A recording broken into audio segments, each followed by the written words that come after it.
By watchers a decree and a sentence from holy ones, so that the living know the highest rules in the kingdoms of high-born men, and from his pleasure he gives, and he appoints the lowest of high-born men over it. Daniel 4:17.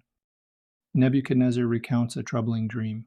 While resting on his bed, he experiences a vision, suggesting he was conscious during this mental event. Daniel 4:10.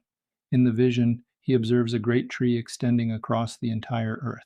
This tree produces fruit, providing sustenance for all creatures beneath it, including birds in the heavens and beasts in the fields. Daniel 4:11 and 12. While on his bed, Nebuchadnezzar witnesses a vision involving a watcher, described as a holy one. Watchers are angelic beings tasked with executing God's decrees concerning humanity. Their pronouncements result in judgments upon mankind. Daniel 4:17. These beings deliver instructions from heaven to other angelic entities who govern earthly rulers. Daniel 4:23. The angelic realm comprises principalities, authorities, dominions, and lordships. Ephesians 1:21, Daniel 12:1. This hierarchy also includes fallen angels who exercise authority within Satan's domain. Ephesians 6:12. Satan is identified as the prince of the air and the architect of the world system, influencing nations. Ephesians 2:2. Demons aligned with him occupy various ranks and attempt to obstruct the work of unfallen angels. Daniel 10:13. The watchers, described as holy, are unfallen angels responsible for conveying God's commands to the angelic authorities overseeing the earth. Job 7:20, Jeremiah 4:16. The watcher, observed by the king as descending from heaven, commands that the tree be cut down, but its root must remain preserved. Daniel 4:14 and 15. The narrative then shifts from the tree to a man who is destined to live among the beasts of the field, with his heart transformed to that of a beast. The phrase 7 times is interpreted as 7 years during which he will remain in this condition. Daniel 4:16.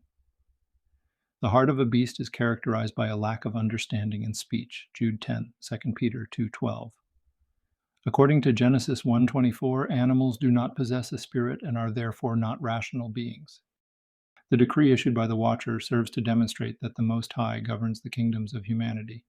Although Satan is described as the prince of the air and holds authority over the nations as the god of the present malignantly evil age, the ultimate authority resides with God in heaven, who appoints rulers over the kingdoms of men. Daniel 4:17, Ephesians 2:2, 2 Corinthians 4:4.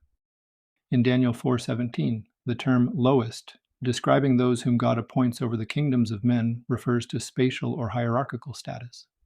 It signifies a transition from a position of significant power to one of relative insignificance or subordination.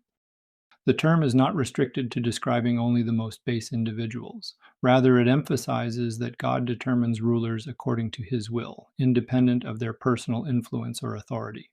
Consequently, the passage illustrates that the proud are humbled before God, while the humble are elevated to positions of leadership. Visit thechristianlife.org today to explore more grace-filled teachings, Bible studies, and resources that will strengthen your walk in the freedom of Christ.